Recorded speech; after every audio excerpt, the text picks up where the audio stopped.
Good morning, folks. Can you guys hear me okay? Good morning, good morning. Welcome back.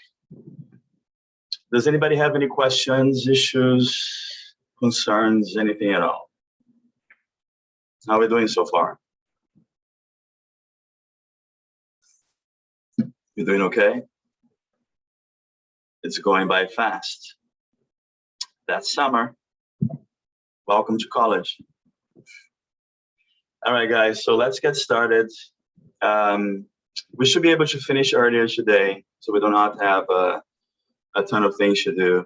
I sent you guys an email a few minutes ago with the links for today's lab activity. Today, we're going to be discussing about the transport of things in and out of the cell. We're going to especially be focused on something that is called the diffusion, okay? And diffusion is an extremely important process for the cells. And also, in fact, diffusion is happening all the time around us. And the activities we're going to be doing today is going to be related to that. And we are going to use a software that is called the PhysioEX website and a software. And basically what we're going to be doing is that we're going to simulate the transport of things in and out of the cell. And I'm going to walk you through it. I'm going to talk more about it as we get there, okay? So let me share my PowerPoint with you.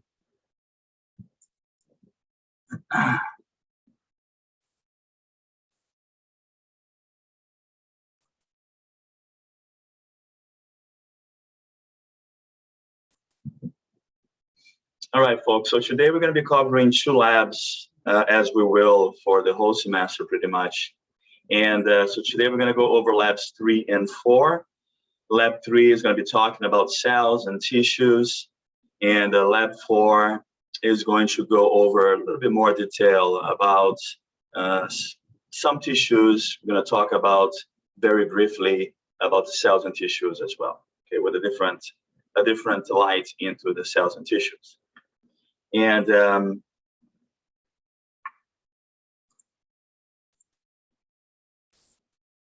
so an overview for this lab, we're going to be looking at parts of the cell. We already started talking about the cell in the lecture yesterday. We're going to continue tomorrow talking about the cell, the different parts of the cell. I'm going to go very briefly and also talk about the cell cycle, okay?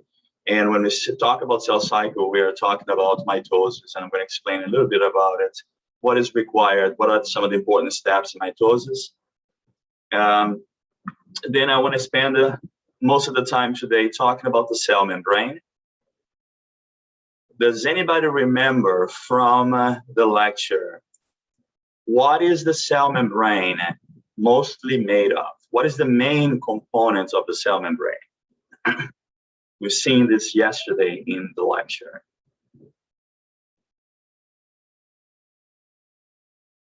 Let's see if you guys been studying. What is the main component of the cell membrane? It is a lipid. What is the specific name of the lipid? A lipid bilayer. Say it again, Cass. A lipid bilayer. The lipid bilayer is the way that the cell membrane is put together. But what is the main component that makes up the lipid bilayer? Phospholipids. Phospholipid, absolutely, okay? So the phospholipid is the main component of the cell membrane. And we're gonna we're gonna talk a little bit more about it. What we need to understand is that the way that the phospholipids behave actually gives a very important characteristics of the cell membrane, is what allows things to move in and out of the cell, okay? Right, so let's look at the parts of the cell. And all eukaryotic cells, like our cells, human being cells, they are mainly made up of 3 different parts. We have the skin of the cell, what we call the plasma membrane. And the plasma membrane is what separates the internal environment of the cell from the external environment, okay, right over here. And this plasma membrane, and we're going to go over, I'm going to talk more about it in more detail. This is what we call the phospholipid bilayer, okay? And the main component of the plasma membrane are the phospholipids. Then, inside of the cell, this whole space right here, this is what we call the cytoplasm of the cell. Within the cytoplasm of the cell, we are going to find the tiny little organelles, okay? Organelles is actually a name, means little organs. And these little organs inside of the cell, each one of them, they have a very specific function. Just like our heart has a function, our kidneys has a function, our lungs have a function, the organelles play an important function in the cell. They are tiny little organs inside of the cell. And all of these organelles, they are floating, they are swimming around in water, okay? Because us and the cells, they're mostly water. And this water, this fluid inside of the cytoplasm, this is what we call the cytosol, okay? So don't confuse cytoplasm with the cytosol. So cytoplasm is the space. Cytosol is the fluid inside the cytoplasm, okay? And then in the center of the cell, we have the nucleus, what we call the control center of the cell. And the nucleus is the control center because this is where we're going to find the genetic material that basically gives the blueprint for the behavior of the cell, for the cell to be what it is, okay?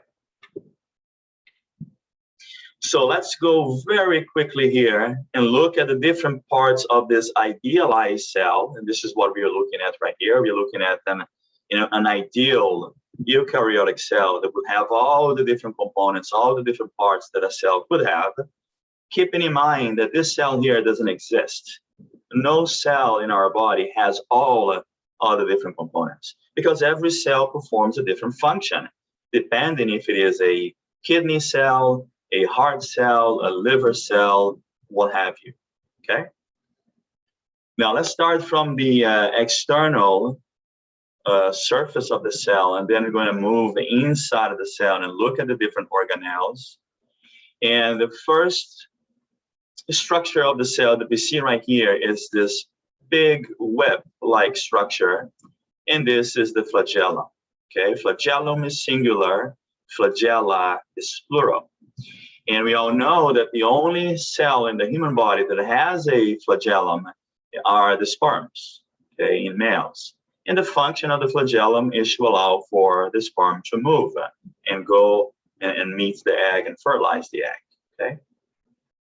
We also see another structure here on the surface of the cell, which is the cilium, and cilium is singular, cilia is plural. And the cilium, they are similar in structure as the flagellum. So they have the same components. They are also made of what we call microtubules inside of this web. However, the cilia is a lot smaller. You know, just as a comparison, so imagine here we have a cell.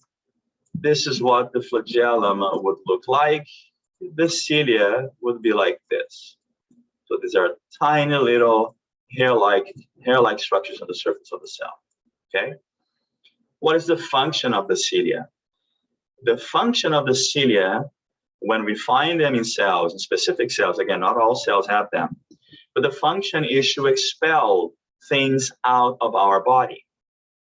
For example, we have inside of our trachea, which is our windpipe, where air passes from the upper respiratory tract to the lower respiratory tract, the lungs. So inside of the trachea, covering the walls, the inner walls of the trachea, we are going to find the cells with cilia. What does the cilia do? The cilia, they actually move, just like my fingers here, okay? And the cells of the trachea, they also make a thick fluid called mucus. When we breathe and we inhale and we push air, we take air inside of our trachea, the air that we're breathing in has pollutants in it. It has particles, it has bacteria, it has viruses, it has toxins, different kinds of things. So the mucus that we find in the trachea is going to be able to trap some of those microorganisms. It's going to be able to trap some of the fiber, the dust, the particles, etc. Now, do we want the mucus to stay right there in the trachea? No, we want them to get out. And this is what the cilia does. The beating of the cilia, what it does is that it pushes the mucus upwards so that we can get rid of the mucus by coughing, by spitting, by just getting rid of it. Okay? And this movement of the cilia, this is what we call the ciliary escalator. So basically the cilia is pushing the mucus upwards so that it's going to prevent the microorganisms and the fibers to get deep inside of the lungs. Okay? So guess what happened when people smoke? Several things happen, right? We all know how bad smoking is. And I'm not just talking about cigarette smoking. Any type of smoking, including vaping. I remember lecturing about this a couple of years ago when vaping was going crazy, especially with folks of your age group, okay? And people were talking about, oh no, it's fine, it's okay, it's mostly just water. No, it's not just water. There are chemicals in it, okay? And the rule of thumb is the only thing that you should be putting in your lungs is clean air, because anything else can and will damage your lungs. When people smoke, one of the things that can happen is that they can damage the cilia in the trachea. So basically the cilia die or the cilia stops moving. So then what's going to happen? Well, the mucus with the trapped microorganisms, instead of going out of our mouth, they're actually going to go deep inside of our lungs and it's going to cause lower respiratory tract infections. Okay. Next, we can also see here in the surface of the cell, this little structure called the microvilli. Now, this microvilli is even smaller than the cilia. So if you imagine that the cilia is this length, the microvilli is like this. Tiny, tiny little structures on the surface of certain cells. And the microvilli has a completely different function. Okay, first of all, where do we find microvilli? We find microvilli especially in the small intestine. And the main function of the microvilli is to enhance the function, the performance of the small intestine. Can anybody tell me, what do you think is the number one function of the small intestine? Why do we have a small intestine? What do you guys think?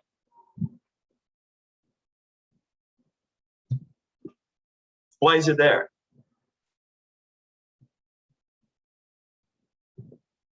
Am I the only one who spend my days thinking about why do we have an organ? Is it because the small intestine breaks down food from the stomach and absorbs the nutrients from the food?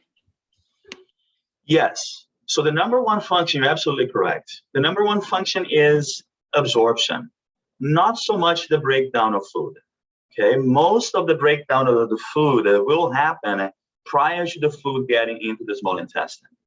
There will still be some digestion of the food at the beginning of the small intestine, a section that we call the duodenum, in which we're still going to have the injection of digestive enzymes from the pancreas and from the gallbladder into the duodenum, the beginning of the small intestine.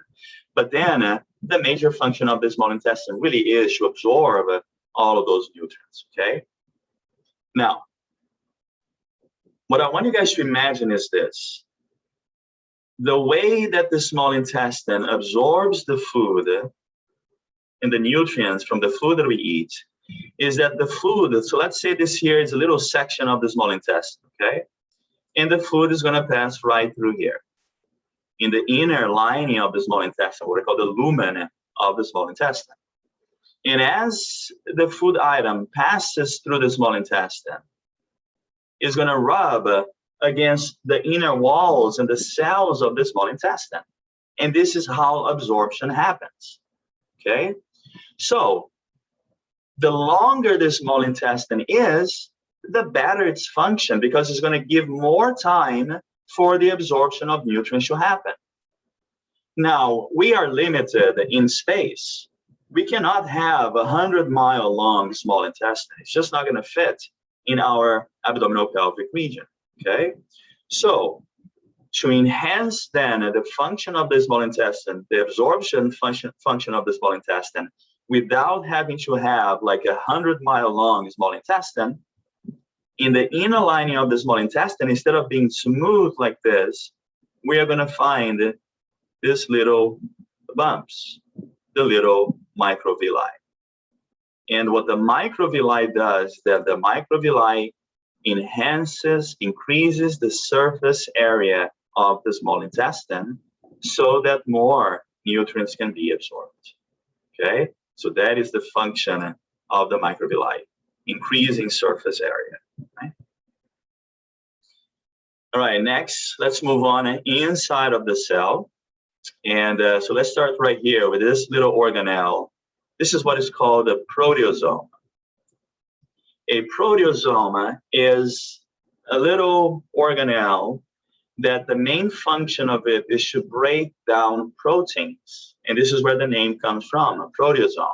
So inside the proteasomes, we're going to have enzymes that are able to take proteins and break it down into its building block. Does anybody remember what are the building blocks of proteins? What are proteins made of? What are the little units that make up proteins? Amino acids. Amino acids. So the proteasome is going to take old, worn out proteins, maybe proteins that are denatured, and they're going to take it inside and break it apart. Because now what the cells are going to do, they're going to recycle the amino acid. You know, our cells, folks, different from us.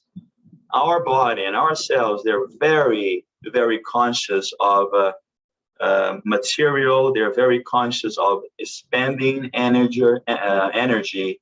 They're very conscious to not waste things. Our body and our cells are going to recycle everything that it can. Okay, and that is the function of the proteasome, to break down proteins and recycle the amino acids to make new proteins. Then over here, we can see this big organelle right here. Okay, this organelle here is a very important one. This is what we call the mitochondria. Mitochondria is plural, mitochondrion is singular. And the mitochondrion, folks, it is what we call the energy center of the cell. Yesterday, we talked a little bit about ATP, the adenosine triphosphate. And I told you guys how ATP is the energy currency of the cell. Anytime that the cell needs to perform some kind of a job, whatever that job might be, it will utilize the energy in ATP. Well, where is the ATP formed? Well, the ATP is formed mostly right here inside the mitochondria. Okay, so there is a little bit of ATP that is made outside of the mitochondria, but most of it, the bulk of it, is made by the mitochondria. Okay. Then over here we have this structure. This is what is called the centrosome.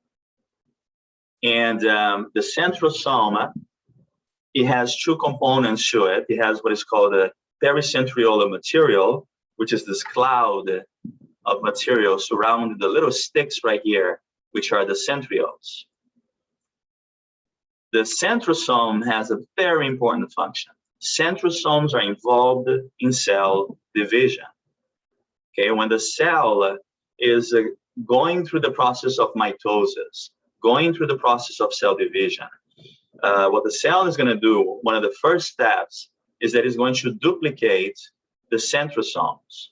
And then the centrosomes are going to migrate to the opposite sides of the cell, and they're going to create these little fibers called the mitotic spindles. And what the mitotic spindles do is that they grab all the components of a cell and they partition it. They divide it at the two ends of the cell. So when the cell go through the process of mitosis and it splits into two, the cell is going to have all the needed components. If a cell doesn't have the centrosomes, the cell cannot divide. For example, neuronal cells, nerve cells, they don't have centrosomes, which means they cannot divide. Okay. Then over here, we are looking at another little organelle called the lysosome. This lysosome, they are similar to the proteasome. However, proteasomes only break down proteins. Lysosomes break down a bunch of different stuff. Lysosomes can break down proteins, it can break down DNA, it can break down RNA, it can break down different components that are not used anymore. Okay, all of that in order to recycle them, to use the amino acids from the proteins, to use the nucleic acids from the DNA and RNA. Okay. Then over here we have the peroxisome, and the peroxisome is involved with the detoxification of the cell. Inside the peroxisome, we have an enzyme which is called the catalase. And what the catalase does is that it neutralizes toxins inside of the cell. Let me give you an example.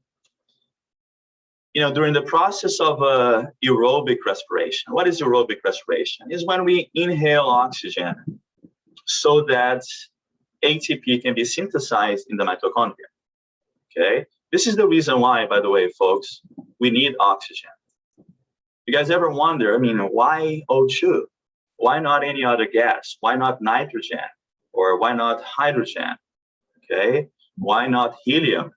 Well, we breathe oxygen and we need the oxygen gas because when we breathe in oxygen gas, oxygen is going to be involved in the process of ATP synthesis by the mitochondria. So guess what? If we don't have oxygen, ATP production stops, which means the cell is going to die. And this is why we die if we suffocate, if we don't have oxygen available.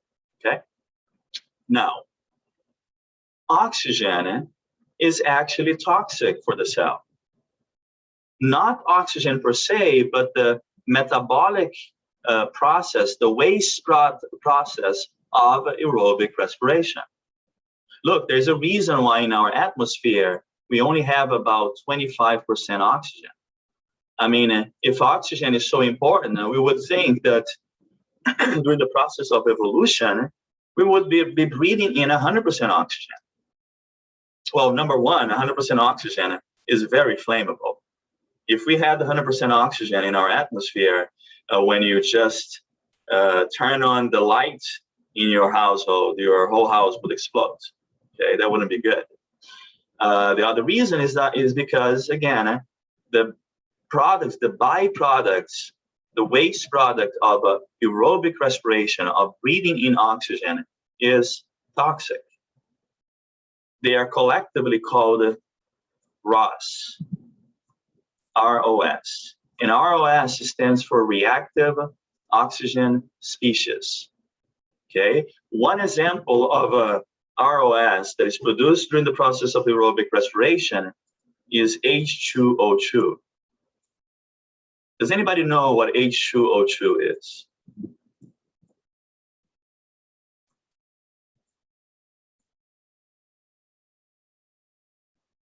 Hydrogen peroxide. Absolutely.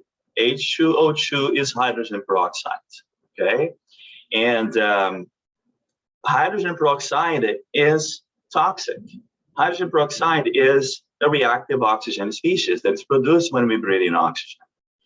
Now, some of the folks out there, now is not used anymore as it used to in the past. But back in the day when I was growing up, at my household, we always had a little vial of hydrogen peroxide. What do we use that for? Well, if you cut yourself and you want to clean the wound, what you do is that you go in and you put some hydrogen peroxide in the wound.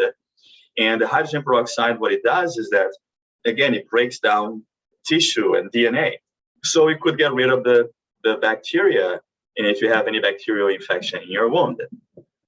Now, I don't know if you guys ever use hydrogen peroxide in a wound, but as soon as you put hydrogen peroxide in the wound and it comes into contact with your blood, what we're going to see forming? We're going to see little bubbles forming. Do you know why? Because of the catalase enzyme found in the peroxisome. The catalase enzyme, when it comes into contact with hydrogen peroxide, is going to break it down into water, H2O, plus O2, oxygen gas. So the little bubbles that we've seen when we add hydrogen peroxide to a wound is the formation of oxygen gas, okay? So this is, again, what peroxisomes do. Peroxisomes, they neutralize reactive oxygen species in the cell, right? Next, what we have here? We have these microtubules and the microfilaments. These microtubules and microfilaments, which are these little lines right here, this is what we call the cytoskeleton of the cell.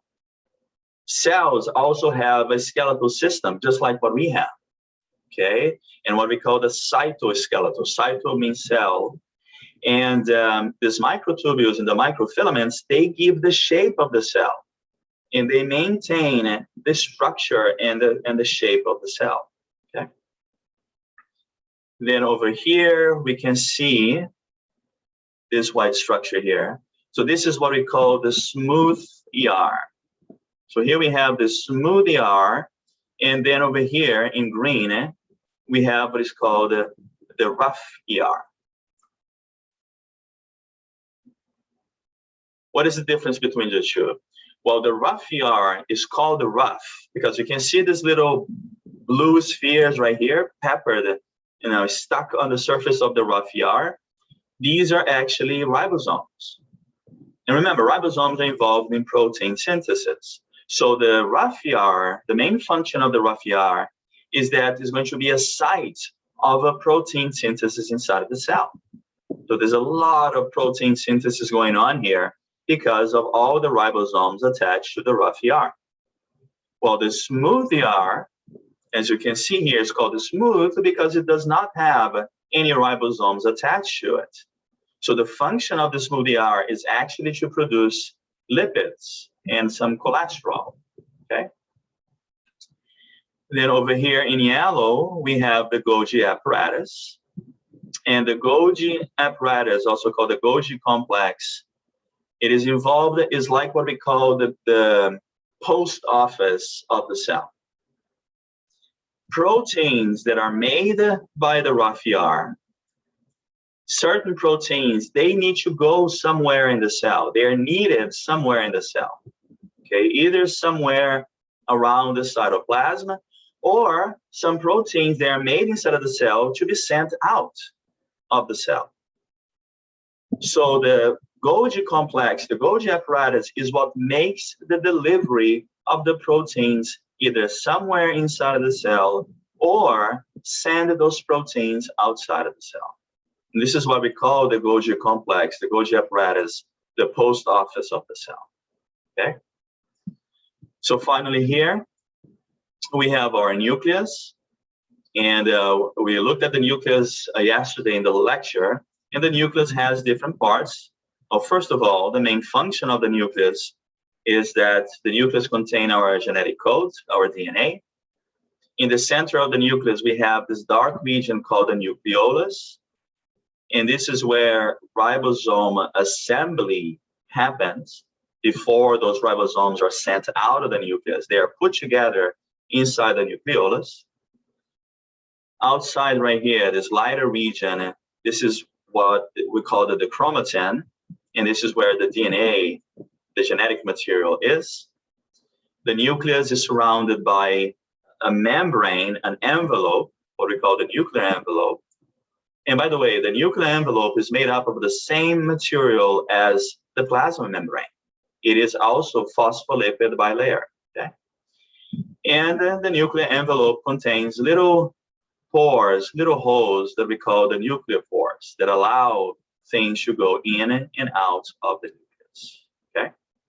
And that is basically a rundown here of all the different parts of a eukaryotic cell.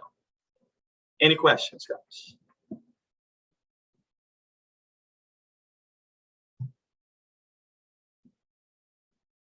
All right. So we're going to go into more detail about this in the lecture, okay? All right, so let me talk now a little bit about the cell cycle. And so the cell cycle is going to involve two main phases, basically life stages of the cell. You know, the same way that we have a life cycle, right? So we are born, we are children, and then we become teenagers, then we become adults, then we become the elderly, and then we die. This is our life cycle. Well, cells also have a life cycle, okay? And one of the major life cycles of the cell is to go through the process of what we call mitosis, to be able to replicate, to split into two.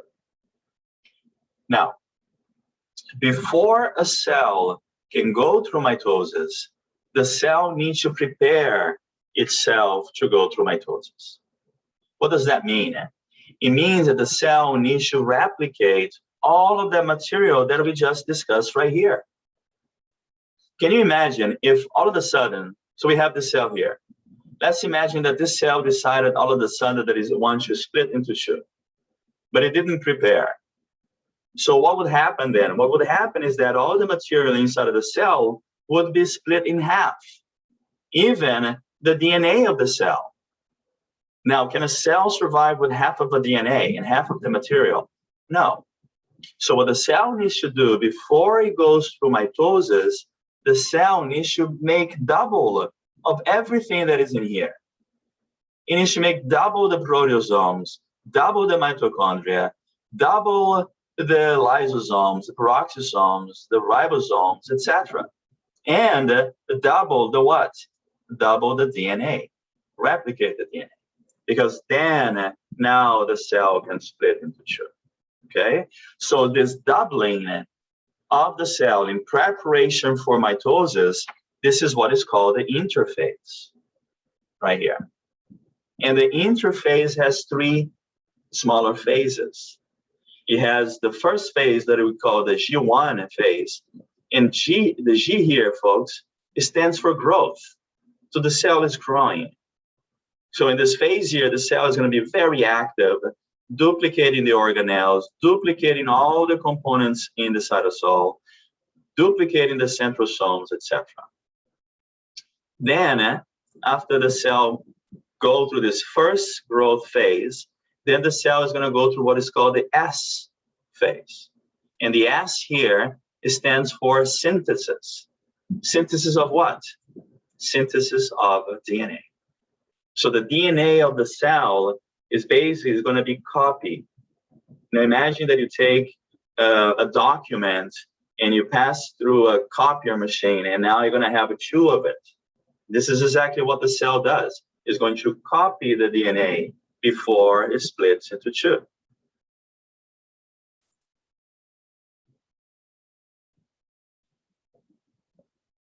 And then we have this next phase right here, and the next phase is the G2 phase, in which the cell is going to undergo again another growth phase, okay, in preparation for mitosis. All right, so now the cell is ready. So now the cell is going to undergo the mitotic phase, which is the actual mitosis.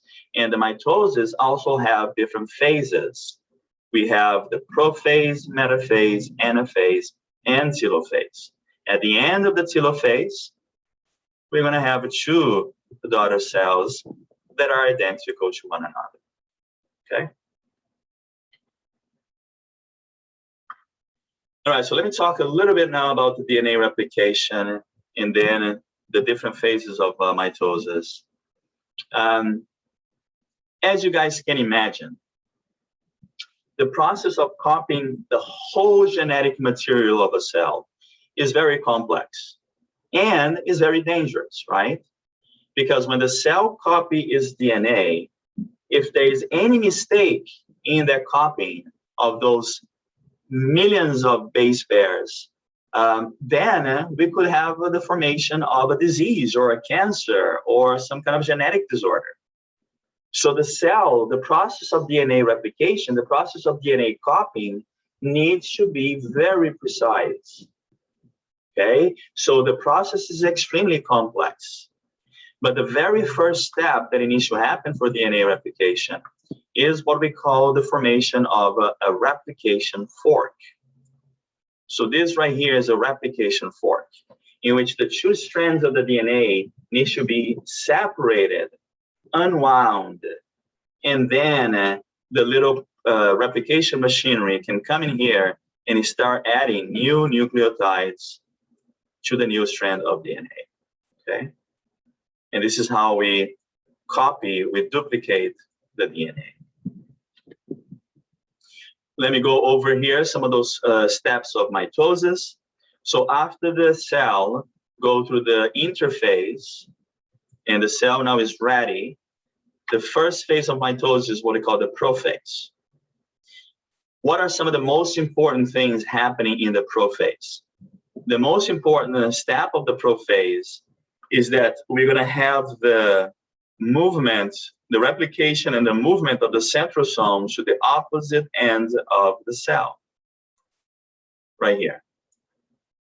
And also the centrosomes, they're going to produce the mitotic spindles, which are these little fibers. And then the cell will lose its nuclear envelope. So we can see right here in the late prophase, the cell no longer has a nuclear envelope. So all of the DNA of the cell, the duplicated DNA, they're just floating around inside the cytoplasm. No nuclear envelope, okay? After the late prophase, now the cell is going to go through what is called the metaphase. And the metaphase has one very important thing going on here. In the metaphase, we're going to find what is called the metaphase plate, in which all the DNA, the duplicated DNA of the cell, is going to line up right smack in the middle of the cell. You know, when we look at a cell under the microscope, it's very easy to identify that the cell is undergoing the metaphase stage. Because look, when you see it, all of the DNA right here, folks, all of the DNA is right in the middle of the cell. And we can see the little centrosomes right here. And we can see the little mitotic spindles grabbing the copies of the DNA, okay? Next, we're gonna find the anaphase. And so this anaphase stage, this is where now these mitotic spindles, everybody look up here. So imagine my fingers are the mitotic spindles, okay? Grabbing the duplicated DNA, grabbing all the duplicated organelles. The mitotic spindles, they're going to do this. They're going to retract to the opposite ends of the cell, and they're going to partition, they're going to divide all the components of the cell at the opposite end. And this is what we're seeing right here. So the mitotic spindles retracting and grabbing and pulling apart the DNA and the organelles. Next, the cell is going to go through the telophase of mitosis. And the most important thing that is happening in the telophase is that in the telophase, we're going to have the reconstitution, the reformation of the nucleus, of the nuclear envelope surrounding the DNA. And at the end of the telophase, we're going to have a process that is called cytokinesis. And cytokinesis is the actual pinching of the cell right in the middle and the splitting of the cell in two, okay? So we can see there, so the cell just underwent cytokinesis, and now we have two identical daughter cells. And that is the end of mitosis, okay? Any questions, folks?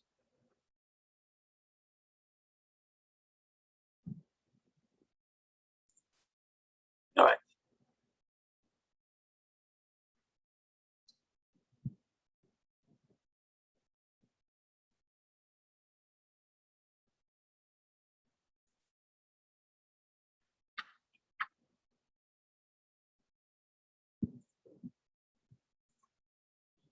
All right, so moving on, let me talk a little bit about the plasma membrane, especially because we are going to, the activities you guys are going to be doing today is related to the plasma membrane and the movement of things in and out of the cell. So it's important that we fully understand what the plasma membrane is made of, okay? So as we mentioned in the lecture, so let's do this. Let's take a little slice of the plasma membrane and put it under the microscope right here. And the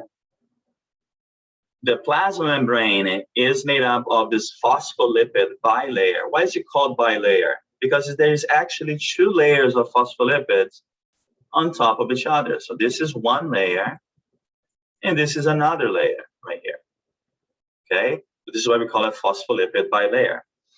Now, let's take one of these phospholipids and put it under the microscope so we can see it better. There we have it. We isolated one of them. And what we can see is that this phospholipid is made up of two parts. We have this head right here of the phospholipid. And the head of the phospholipid is hydrophilic, while the little tails of the phospholipid, which are made of fatty acids, they are hydrophobic. Can anybody tell me what does hydrophilic means? What does it mean to be hydrophilic?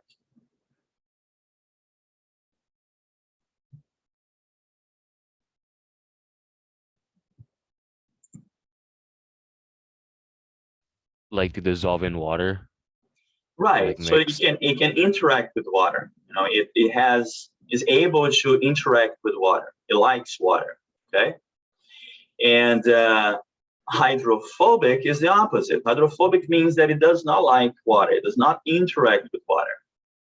Okay. Now this hydrophilic head of the phospholipid. So this whole thing here is a phospholipid. The hydrophilic head of the phospholipid is made up of a little head with a phosphate group attached to it. So we have this little glycerol with a phosphate group attached to it. And it is the phosphate group that gives the hydrophilic head, the glycerol head, a negative charge, making these a charged or polar structure. And because this glycerol head is polar, it will interact well with water, which is also polar. And we have seen this in the lecture when we talked about how H2O come together, okay? Now, the tails of the phospholipid is made of fatty acids. And remember, fatty acids are neutral. They don't have a charge. And therefore, they don't interact well with water. They are hydrophobic. And we can see how this phospholipid bilayer is assembled together in the plasma membrane. Now imagine here, folks, this side here, let's say this is outside of the cell. So this is facing outside of the cell, and right here would be inside of the cell, okay? Now, both outside of the cell and inside of the cell, there's a lot of what? There's a lot of water.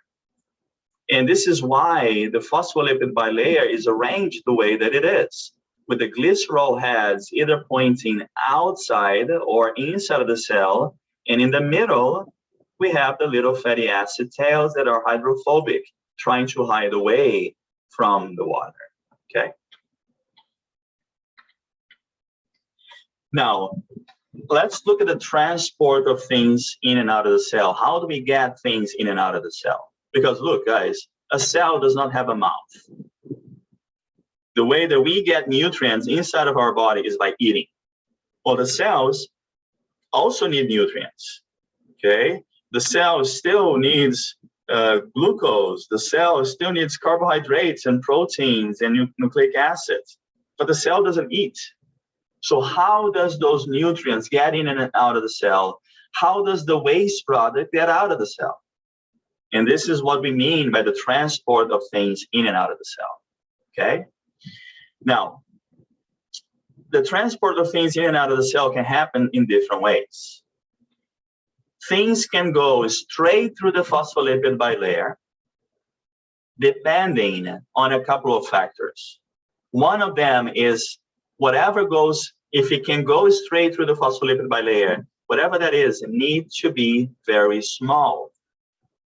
Why? Because otherwise will not fit in between the phospholipids right here. The phospholipids are tightly packed together, okay?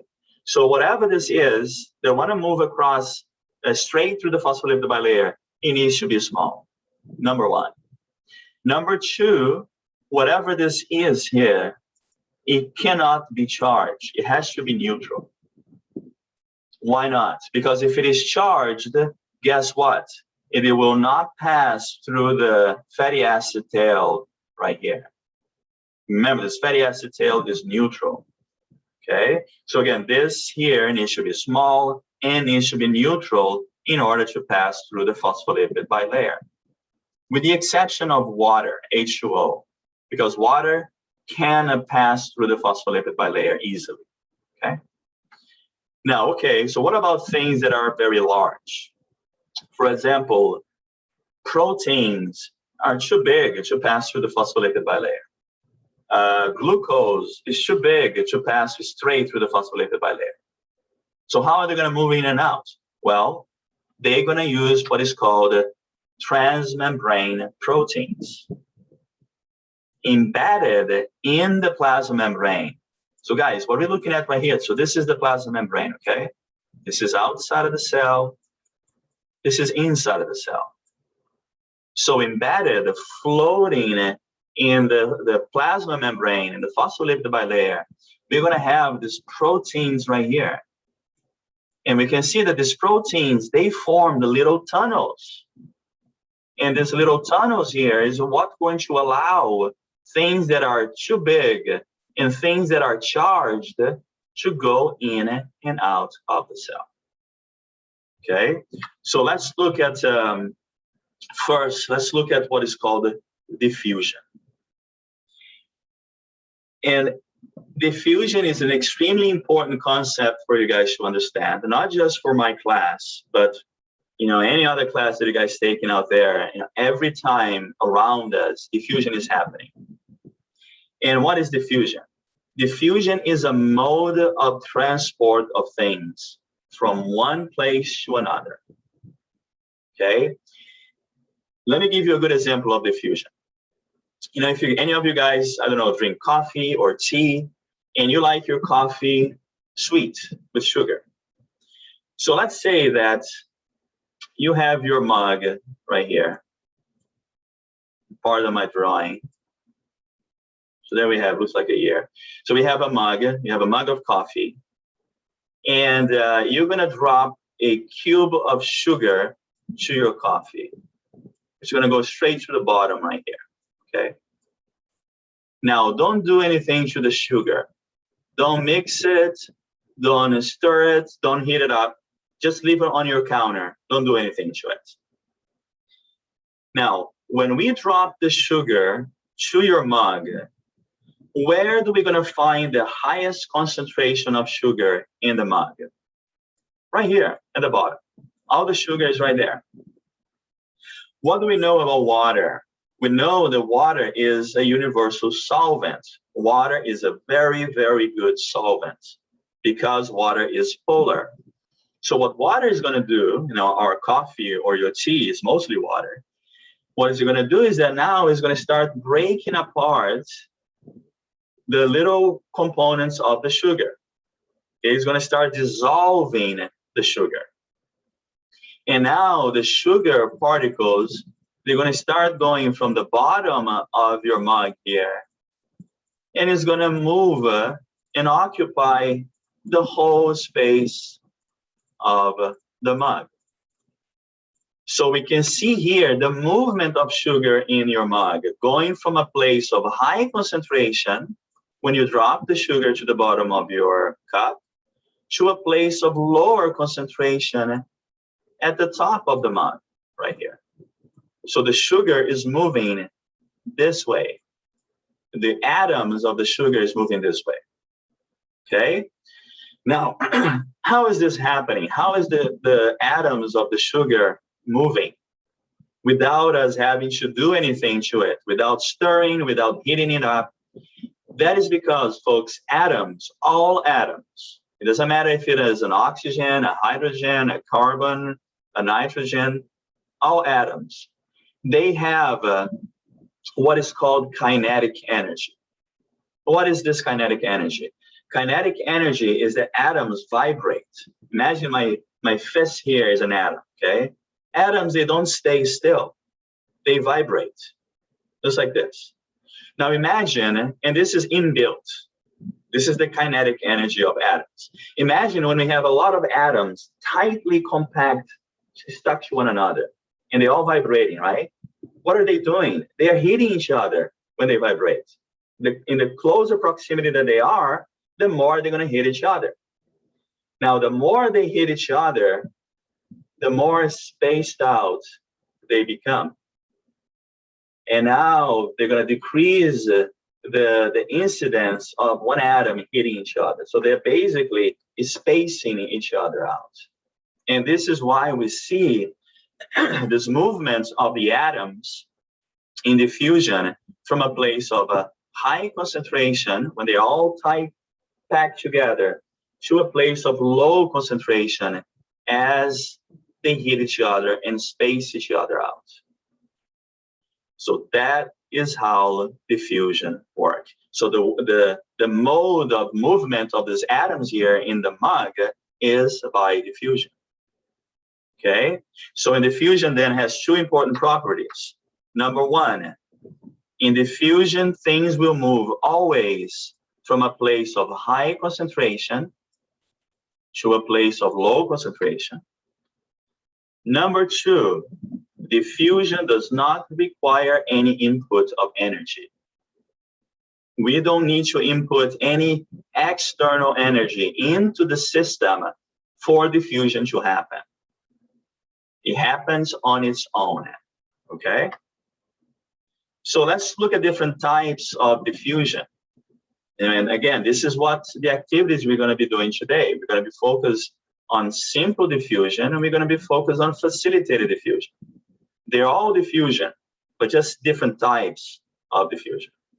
And then we have a third special diffusion, which is osmosis, okay?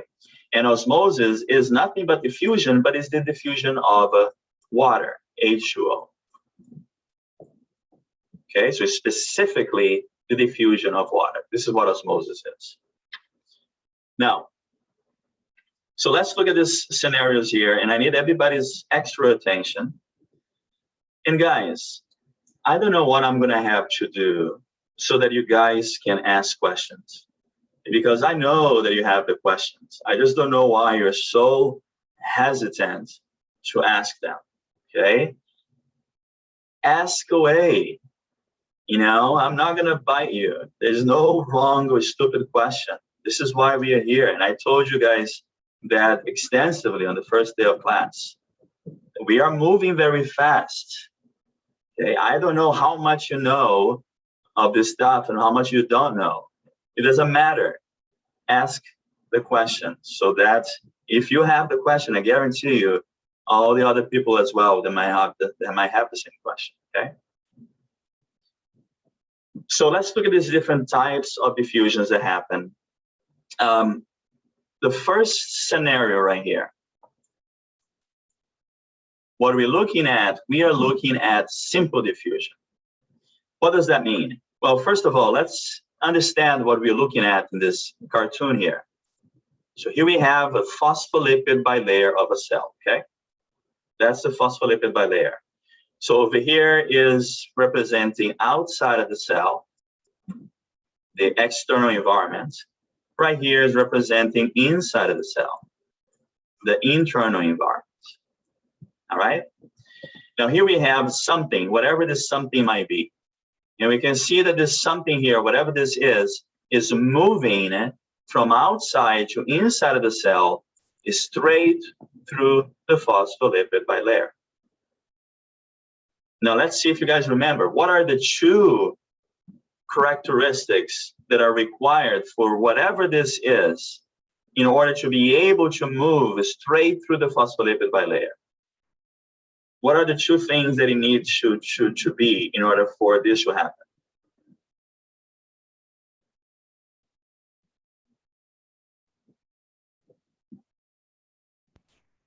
It's small and neutral. Say it again.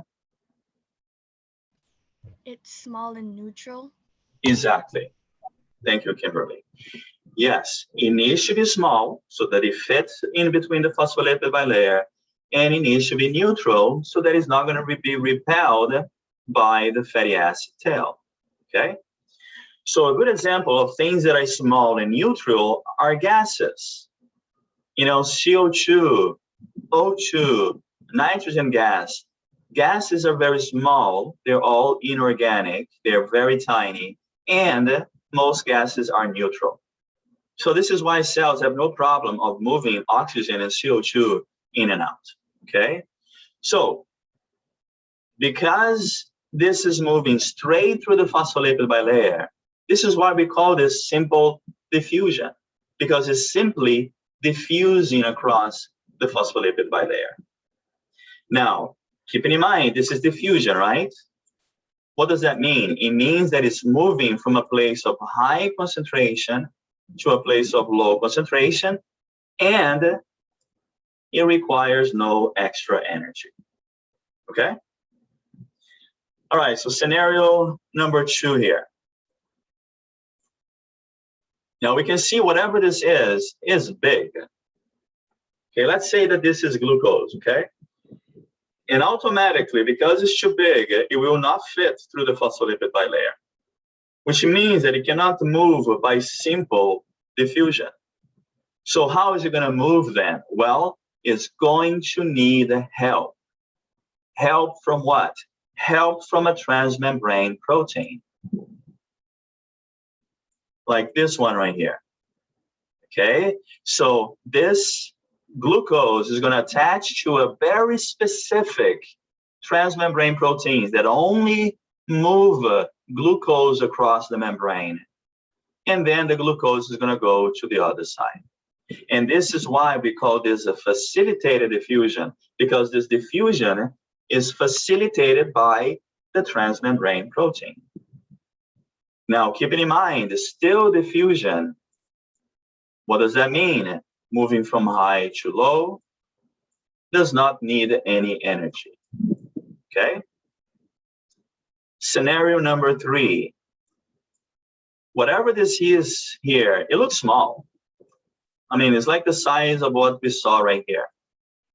However, this is something that has a charge to it. So as we know, then, it's not going to be able to move through simple diffusion.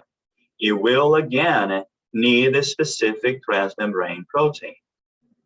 Okay? So let's say that this is sodium ion, which has a charge to it.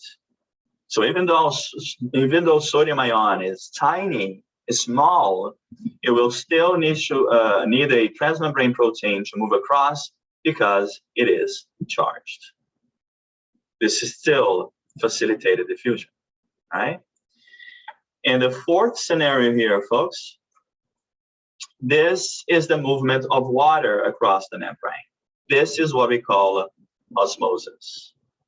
And water is special because water can either move through simple diffusion or it can move through facilitated diffusion because it has specific transmembrane proteins called aquaporins. So water can move freely in and out of the cell. It's still, though, it's still diffusion. What does that mean? Moving from high to low and does not require energy. Okay? Any questions, folks? Do you understand the difference between a simple and facilitated diffusion? All right. Now, let me show you an example here of osmosis. Somebody has a question? And so this here is just an example of osmosis as it happens. And we use this, this instrument here, this device that is called a U-tube. Not the U-tube that you guys know of. It's a tube that has the shape of a U to it. And this U-tube has 2 arms, a left and a right arm. It's just like a tube in the shape of a U. In the middle of this tube, there is a membrane right here. A selectively permeable membrane.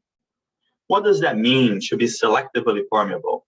It means that this membrane allows some things to go across, but not others. Imagine that this is a filter, okay? Like a filter paper.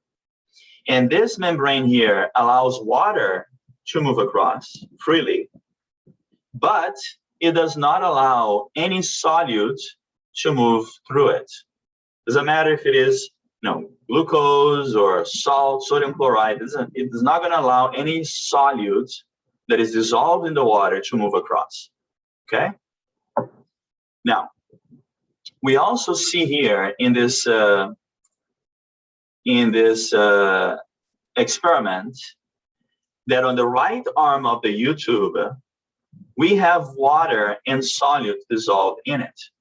So let's say we have 50% water and 50% solutes. On the left arm of the U-tube, we only have water, 100% water. Okay? Let me ask you guys a question. What side and what arm of the U-tube here do we have a higher concentration of water? On the left arm or the right arm? Left. Left. Not a tricky question.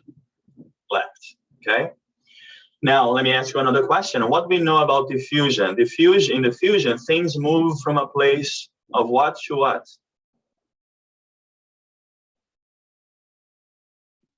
High to low. High to low.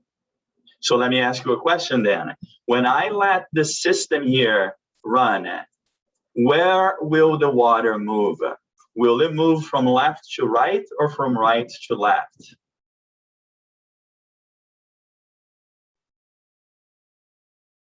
Right to left. Why?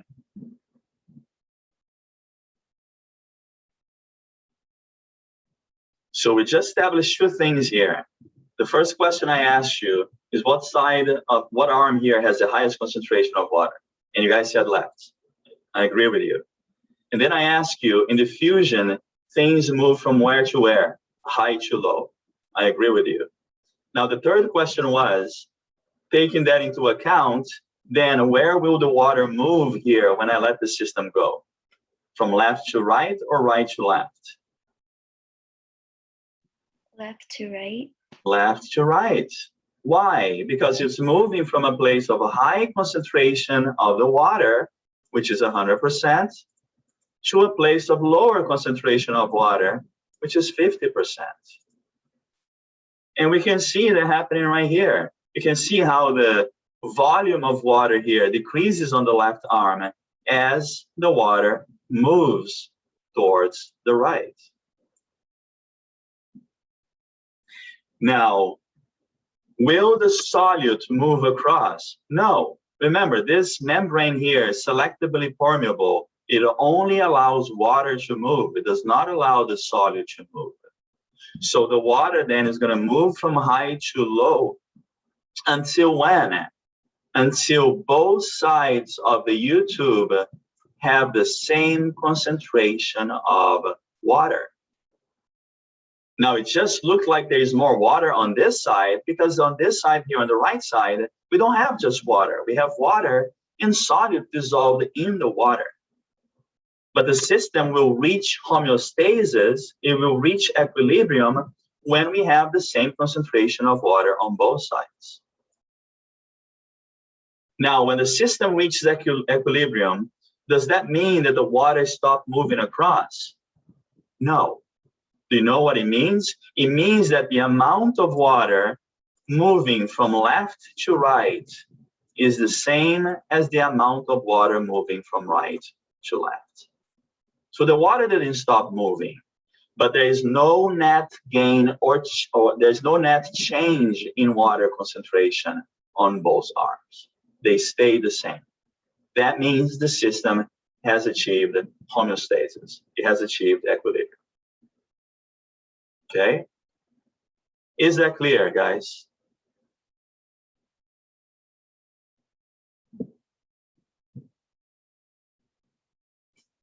Of course it is. Now, let's say that I want to restore the starting condition right here. I want to bring the system back to what it was at the beginning. Well, this is not going to happen on its own to return it to the starting conditions. I have to do something with it. What do I need to do? I needed to apply pressure on the right arm right here, literally forcing the water to move from right to left. I'm going to push the water to go from a place where it doesn't want to go. And the amount of force, the amount of pressure that I apply here to bring the system back to the starting condition, this is what is called osmotic pressure. So the pressure that I apply here, whatever that pressure is, X, that's the osmotic pressure of the system. Okay? All right. So moving on, I also want to talk about something called the tonicity. And the tonicity, it is related to the movement of water. Okay? However, tonicity is also dependent on the amount of solutes dissolved in an environment. What do I mean by that? Okay. So an environment, folks, can have three different characteristics. An environment can be what we call an isotonic environment or an isotonic solution, a hypertonic environment or a hypertonic solution, or a hypotonic environment or a hypotonic solution. Okay. Now, what's all of this means? Let's say that I have a beaker with a solution here.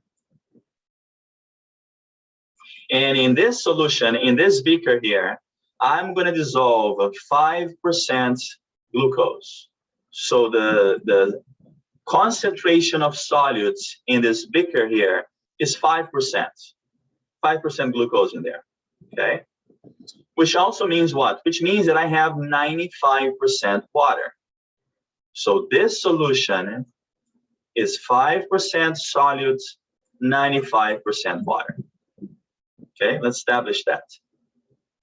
Now, when I drop a cell into the solution, there's the cell. This is a red blood cell. This cell here, and by the way, cells in our body, they have a similar concentration of solutes in water. So for example, a red blood cell, inside of the red blood cell, we're also going to find 5% solutes inside of the cell and 95% water. Okay? All right. So when I drop a red blood cell in this solution here, we're going to see that there will be the transport of water in and out of the cell. And this is represented here by the little arrows. So the water is moving across in and out of the cell. However, because the concentration of water inside of the cell is the same as the concentration of water outside of the cell, the system is in equilibrium. So the amount of water going out of the cell is the same as the amount of water going inside of the cell. So this here is a happy cell. And you can tell by looking at the face of the cell how happy it is. Okay? This solution, folks, in which the concentration of solutes outside of the cell and inside of the cell is the same, we call this an isotonic solution. Does anybody know what iso means? You might have seen this, for example, in your, I don't know, math class. Isometric. Does anybody know what isometric means?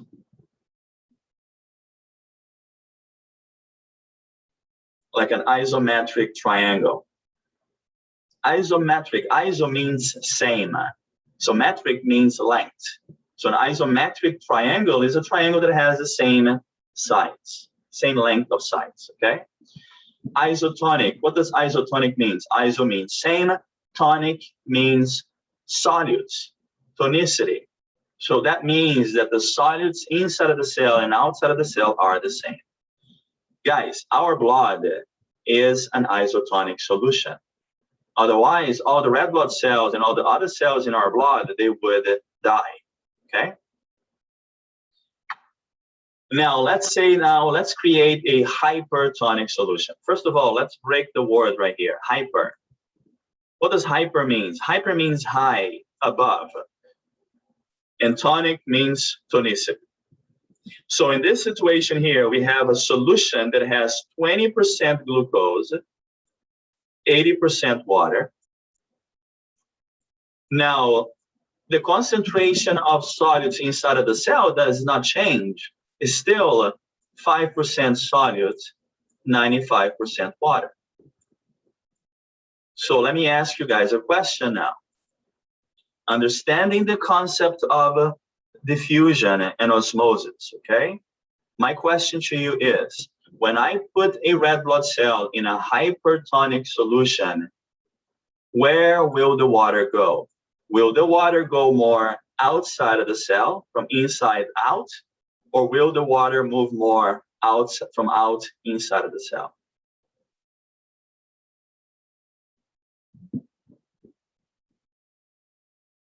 So where will the water go, folks?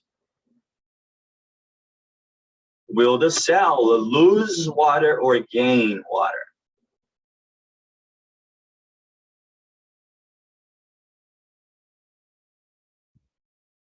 Lose water? Lose water? Absolutely. Why? Can anybody tell me why? Explain to us why.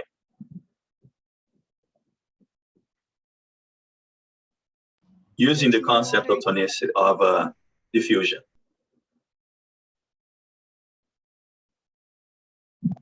There's more water inside the cell than outside of the cell? Absolutely. As simple as that. So the cell is losing water because there is more water inside of the cell than out. And we know that in diffusion, things move from a place of high concentration to a place of lower concentration. Okay? Now, is this a happy cell? No, this is not a happy cell. This cell here, folks, is going to lose water, lose water, lose water, and is going to shrivel and die through a process that we call crenation. So when a cell loses too much water and die, the cell crenates, okay? So this here is going to be the demise of the cell. The cell is going to die.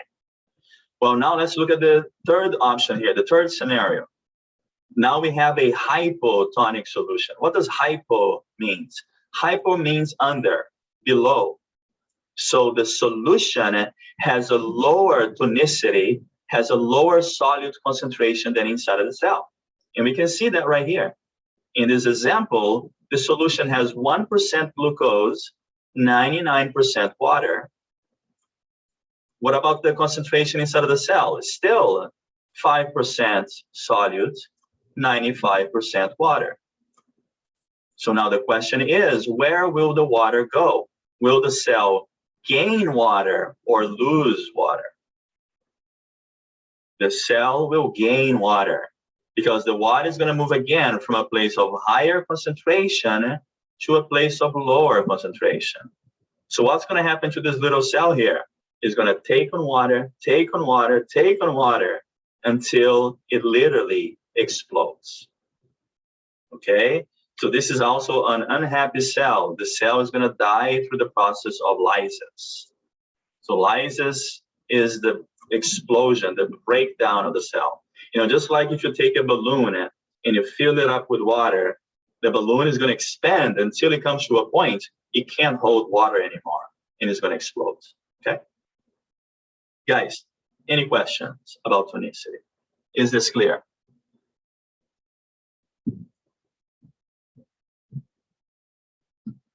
Keep in mind, and this is very important, it happens often. When we talk about osmosis, when we talk about tonicity, we are talking about the movement of water. The solute is not moving across, only the water. Okay? Keep that in mind. Now, so far, we have only talked about diffusion. And diffusion is a passive process. Why is it passive? It's passive because it doesn't require any input of energy. However, things can only move in diffusion from a place of high to low concentration, okay? Now, sometimes things need to move across the plasma membrane of a cell, but it is not going to move against high to low. Sometimes it needs to move from low concentration on one side to higher concentration on the other side. Well, in that scenario, diffusion is not going to happen. Diffusion is not going to help that movement, okay? In this situation, when we are moving from a place of low concentration to a place of higher concentration, we need what is called active processes. And active processes, they require ATP. And we can see it right here. So ATP is going to drive, is the extra energy required in order to move things across the phospholipid, across the plasma membrane, going from a place of low concentration to a place of high concentration, okay? Let me give you a visual aid right here so that you understand this high to low movement. Let's say that I have a ramp, just like this. On top of this ramp, I have a big boulder. And this is me right here. And I want this boulder to go from this side to this side. All that I have to do here is just to let the boulder go, and then this boulder is going to be pulled by gravity, and it's going to go down the ramp to the other side. Now, this boulder here is going to, from a place of high energy potential on the top of the ramp to a place of lower energy potential at the bottom of the ramp. I don't have to put any energy into the system here for it to happen. All that I have to do is let it go, and it's going to move on its own. That's clear, right? Now let's do the opposite. Let's say we have a ramp, and now I have a big boulder right here at the bottom of the ramp, and this is me. And I want to push this boulder all the way up the ramp. So now I'm going to move this boulder from a place of lower energy potential to a place of higher energy potential. So I'm going to move this boulder from low to high. Do I need to input energy into the system here? Yes. Yes, absolutely yes. Okay, so I have to input energy and push this boulder slowly all the way up to the other end. And this is exactly how a passive process or an active process works. If I am moving things across the membrane from a place of low concentration, let's say here inside of the cell, from a place of higher concentration of whatever that is that I'm moving, let's say glucose, then I will need the input of ATP. I need ATP to drive that process to happen, okay? Any questions, guys? All right. All right, moving on. I'm going to go very quickly here through lab 4, and then we're going to do the activities. And lab 4, I just want to talk about the 4 main types of tissues that we have and classify those tissues, okay? Now, what are the 4 different types of tissues that make up pretty much everything else in our body? We have 4 of them. We have epithelial tissue, and we're going to go over very briefly through each one of them here. We have connective tissue. We have muscular tissue, and we have nervous tissue. These are the 4 main types of tissues in our body that will make up all the organs and structures and stuff in our body. Okay? Now let's look at the epithelial tissue. What is the function of epithelial tissue? Epithelial tissue is basically the lining of our body. Not only on the outside, our skin is made up of epithelial tissue, but also inside. You know, inside our trachea, inside our esophagus, inside of our stomach, inside of our small and large intestine. Okay? One of the most important characteristics of epithelial tissue is that epithelial tissue is avascular. Well, what does avascular mean? Avascular means there is no blood vessels in that tissue. If you cut epithelial tissue, it doesn't bleed. But then you can ask me, well, wait a second, if I cut my finger, it will bleed. Well, it will bleed because you cut beyond the epithelial tissue on the surface of the skin. If you ever had a paper cut, you can see the little opening right there. You can see the cut, but it's not bleeding. And that is because that paper cut only cuts the epithelial tissue of your skin, just the surface of the skin, okay? Now, epithelial tissue can be classified depending on the shape of the cell that makes up the epithelial tissue, and also in the number of layers of cells on top of each other. Epithelial tissue can either be squamous, and we can see here the squamous cell. A squamous cell, it looks like a fish scale. They are a little flat. Epithelial tissue can be made of cuboidal cells, cells that look like a little cube, or epithelial tissue can be made of columnar cells, cells that look like a little column, just like this one here. Now, in terms of the number of layers of the epithelial tissue, we can classify epithelial tissue as simple if there is one single layer. We can classify it as stratified if there are several layers on top of each other. And it can also be classified as pseudo-stratified. Pseudo means fake, not real. So when we look at this tissue right here, it kind of look like it's stratified, but in fact is one single layer of different sizes of columnar cells. Some of them are small, some of them are more elongated, but it's actually a single layer. So that's why we call it pseudo-stratified, okay? Professor, Uh-huh. can you explain what it means for it to be stratified, or Yeah. what stratified is? Stratified literally means with layers. So you can see here, so this is one layer of cell. Then we're going to have a second layer on top, a third layer, and so forth. So stratified literally means layers, with layers, okay? So which is different from a simple. A simple is one.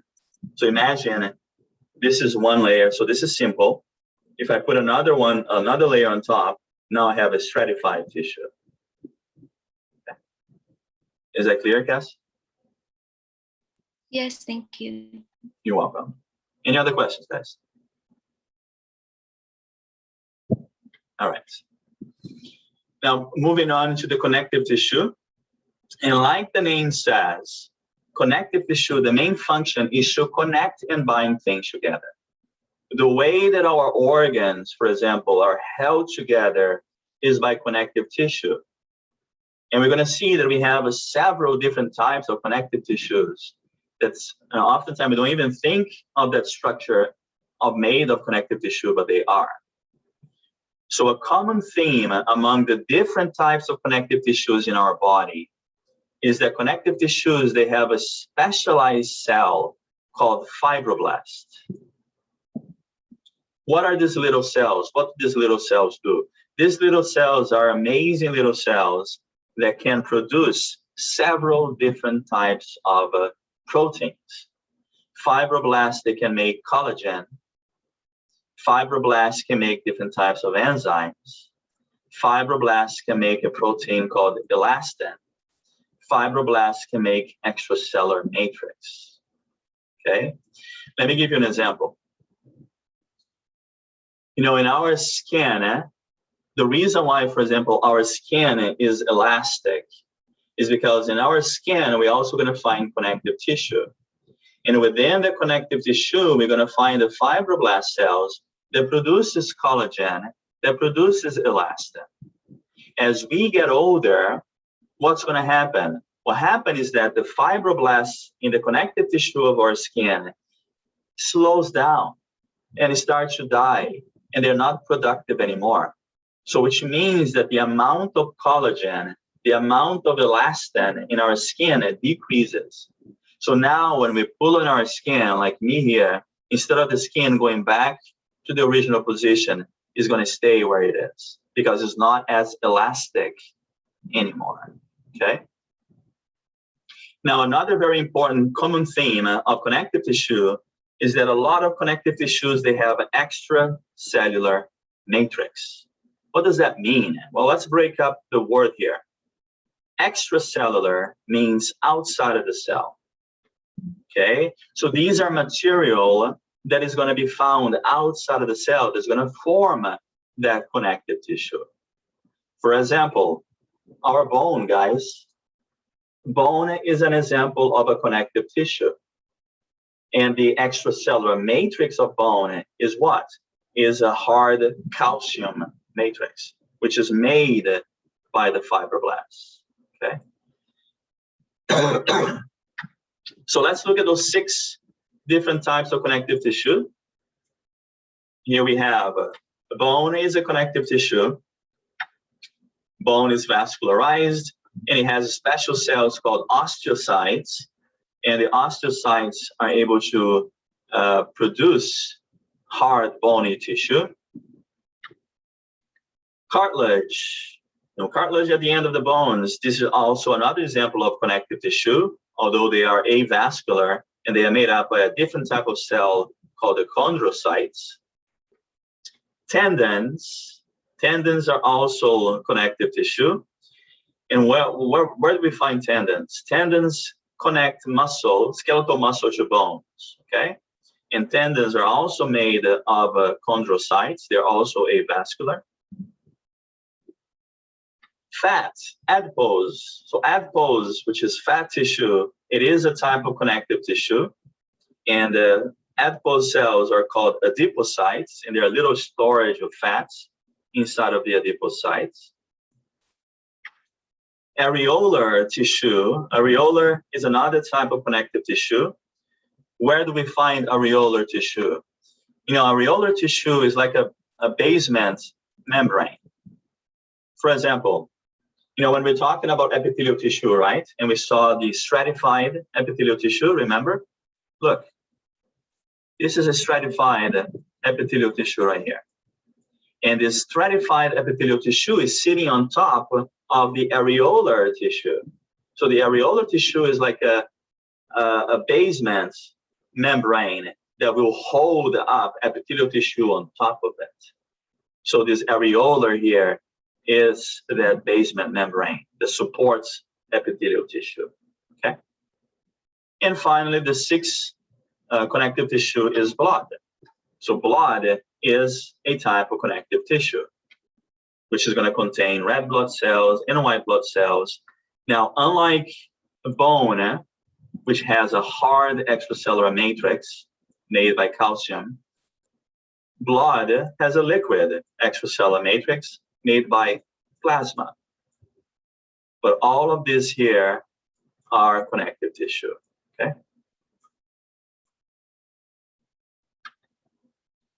Very briefly here, let me talk about the muscular tissue, which is the 3rd type of tissue that we find in our body. Not all muscular tissue are the same. We have 3 different types. We have a skeletal muscular tissue, which is the muscle that is attached to our bones that allow us to move and have motion and move our limbs. Cardiac muscular tissue is a special type of muscular tissue that makes up our heart. So our heart is one big cardiac muscle bundle, okay? And we have smooth muscular tissue. And in smooth muscular tissue, we find it in our digestive system. okay, on the walls of the digestive system. Now, can anybody tell me, out of these three types of muscular tissue, which one of them is voluntary, meaning that we can move them when we want, we can contract them when we want? Skeletal. Only the skeletal, absolutely. The skeletal is the only one that is voluntary. The other two, cardiac and smooth muscle, they are involuntary, okay? And in terms of striation, what are striation? Striation are these lines right here that we're looking at both the skeletal and the cardiac. And these lines here, they allow for a faster communication, cell-to-cell communication between the cells of the skeletal muscle, between the cells of the cardiac muscle. We do not find striations in the smooth muscle. In fact, they are called smooth because they lack those striations that we see in the cardiac and the skeletal muscle, okay? And in terms of the nervous tissue, guys, for now, because we're going to spend a whole chapter on it, all that I want you guys to know about the nervous tissue is that the most important cell of the nervous tissue are the neurons, okay? And we're going to talk more about them later in the semester, right? Any questions, folks?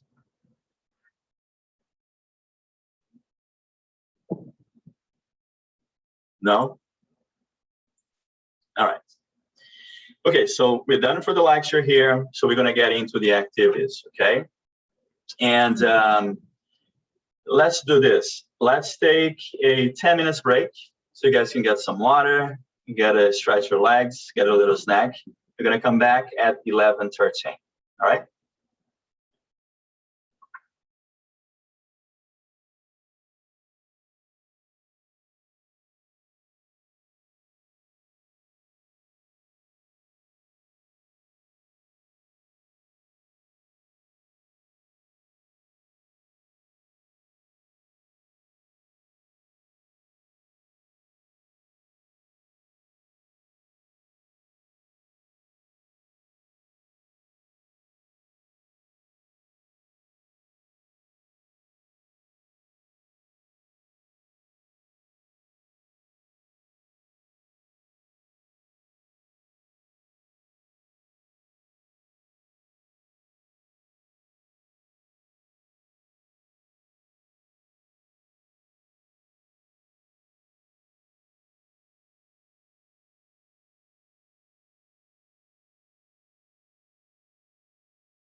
All right, guys, let's get back.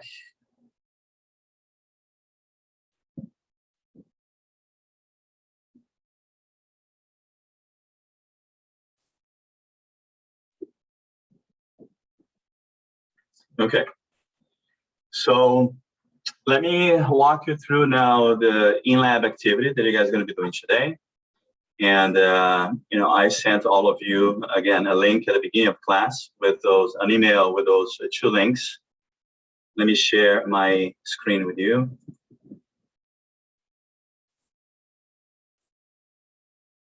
All right, so when you click on those links, this is what it's going to look like. So make sure that you do the activity 1 and the first link, and then you do the second one. And when you click on the link, this is where you're going to get to this page. This is the Physio EX, which is a software that simulates experiments that we can do in the lab. And the first activity you guys are going to be doing is going to be the simulation of dialysis. Okay, and dialysis is an example of simple diffusion. Now, what you're going to do is make sure that you're going to read those parts objective of what you're going to be doing. Then you're going to hit next, and I need you guys extra attention here. Then you're going to have a little introduction. You're going to read through the introduction. Again, it's going to talk about the things that I mentioned in class about what is diffusion, what is simple diffusion. Then it's going to have a little pre-lab quiz. This is not graded, okay? This is just a quiz that it has inbuilt in the website to kind of attest your pre-knowledge of the concepts before you go into the experiment. Just answer those. Again, don't worry about it. I'm not going to be graded. Do your best. Then you're going to ask, after you finish answering those questions, it's going to ask you to continue. You're going to continue. Then you're going to get to the first page here of the experiment, okay? It's extremely important, folks, that you guys read the instructions carefully. It's going to give you instructions step by step on what you need to do. So let's do a couple of them here together. So the first question, the first step here says, so here we have this little machine, this little device, okay? We have 2 tubes right here, and those 2 tubes is like the U tube that we saw in the slide, and it has 2 arms to it, and in the middle right here, there's a space where you can put a membrane. So it says right here, drag the 20 MWCO membrane, and MWCO stands for molecular weight cutoff point. So drag the 20 MWCO membrane to the membrane holder between the beakers. The membranes are right here. It says dialysis membranes. And we have 4 different sizes of membrane. We have a 20 MWCO, 50, 100, and 200. What does that mean? Let me show you here. So these dialysis membranes, folks, they're like a filter paper, okay?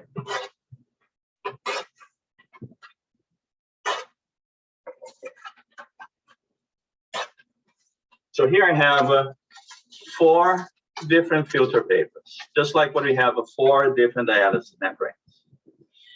The number that we see right here, either 20, 50, 100, and 200, that tells us the size of the holes through the membrane. A 20 MWCO will have small holes, like this, what I'm making right here in this paper. And it's gonna look like this, okay? So this would be a 20 MWCO, the size of the hole in the membrane. A 200 MWCO would look like this.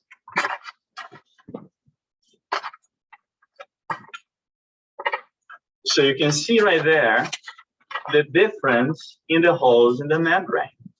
This membrane here is going to allow a lot of things to go through them. Anything that is small enough to pass through this hose is going to move across the membrane.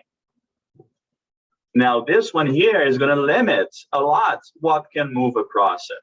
So this here, only things very small size can move across this membrane. Okay, is that clear, guys? So this knowledge is important for you to understand what's going on here with the experiment. The smaller the MWCO, the smaller the hole, the pores in the membrane. The larger the MWCO, the larger the pores in the membrane, more things will go through it. Okay? Now, keeping in mind that this is still diffusion, what does that mean? That means that things are going to move from a high concentration to low concentration. Okay? All right, so let's get back here. So here it says, drag the 20 MWCO membrane to the membrane holder between the beakers. So you're going to hover over it, click on it, drag it all the way here, and then you're going to click next. Step number 2, increase the sodium chloride concentration to be dispensed to the left beaker to 9 millimolars by selecting the plus button beside the sodium chloride display. Select dispense to fill the left beaker with 9 millimolar of sodium chloride. So if you come right here on the left beaker, this side right here, you're going to see there different things, different solutes. You have sodium chloride, urea, albumin, glucose. And you're going to come in here in the plus button, and you're going to put in a 9 millimolars. You're going to click plus until you get to 9. There, and then you're going to hit dispense to dispense that solution right here in the left beaker. There you have it. Click next. Now it says, note that the concentration of sodium chloride in the left beaker is displayed in the concentration window to the left of the beaker, right here. Now select deionized water and then select dispense to fill the right beaker with deionized water. What is deionized water? Deionized water is water that is extremely pure. Deionized water does not have any solutes dissolved in it. It's just H2O. Okay, so you're gonna come in here on the right beaker and click deionized water. And you're gonna click dispense. There, we fill the right beaker with deionized water. Let me ask you as a question. In the system right here that we're looking at, when we let the system run, where do you think the sodium chloride will run to? From left to right beaker or right beaker to left?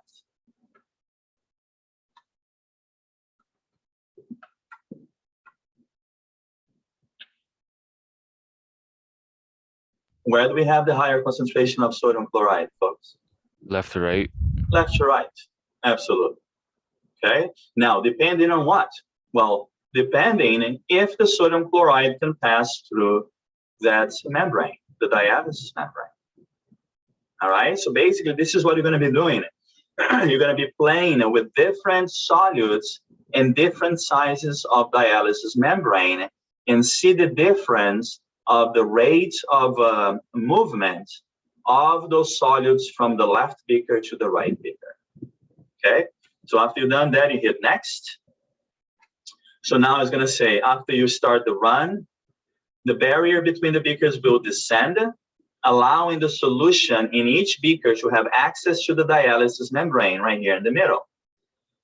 You will be able to determine the amount of solutes that passes through the membrane by observing the concentration displayed to the side of each beaker, right here, okay?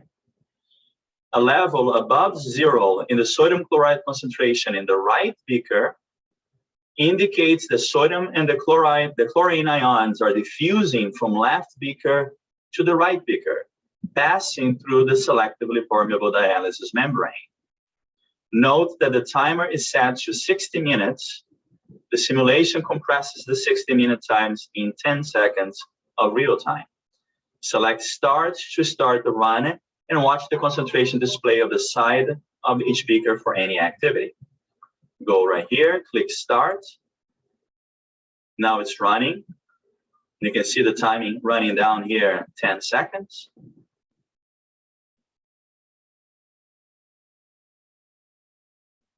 And that it says, no diffusion of sodium chloride.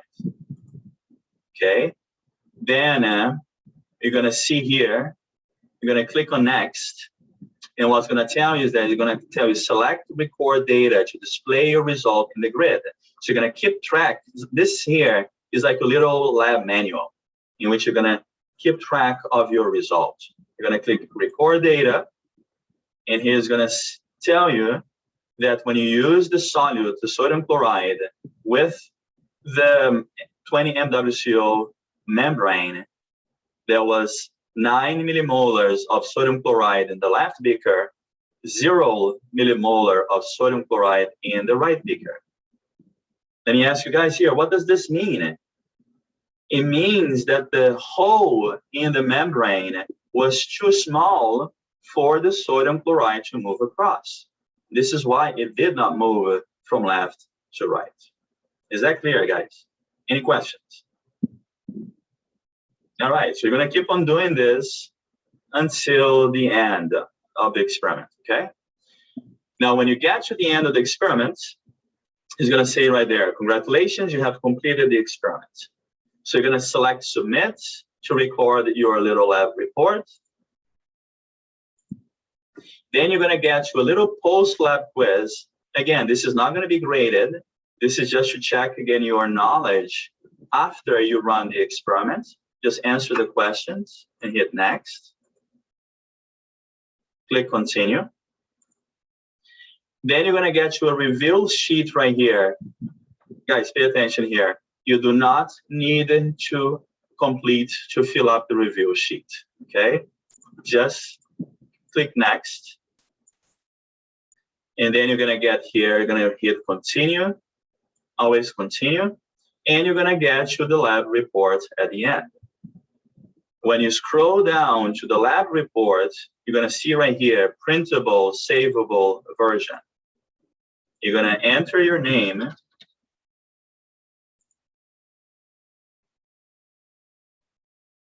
And then it's gonna ask you here, print or save as. You're gonna hit on print or save as.